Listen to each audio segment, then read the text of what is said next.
आज केंद्रीय अर्थसंकल्प लोकसभेमध्ये सादर या ठिकाणी झाला.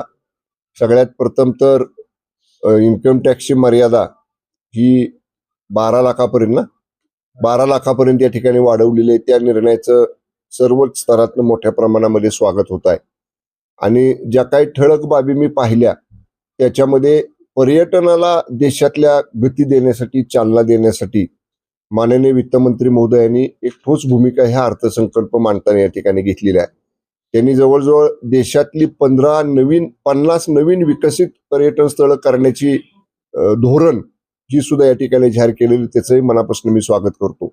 आणि ब्रेड अँड ब्रेकफास्ट किंवा होमस्टे जसं हिल स्टेशन आहेत, गिरिस्थान आहेत, मोठी मोठी पर्यटन स्थळ आहेत, तिथं स्थानिक लोकांच्याच घरामध्ये एखादी खोली, 2 खोल्या पर्यटकांना राहण्यासाठी निसर्गातल्या तिथल्या वातावरणात राहता यावं यासाठीची जी कल्पना राज्य सरकारनं आपल्या स्वीकारलेली आहे त्याचं प्रतिबिंब दिसतंय. केंद्रानं सुद्धा ती योजना उचलून धरलेली आहे आणि त्याला प्रोत्साहन देण्याचा निर्णय हा माननीय केंद्रीय वित्तमंत्री मोदींनी घेतलेला आहे.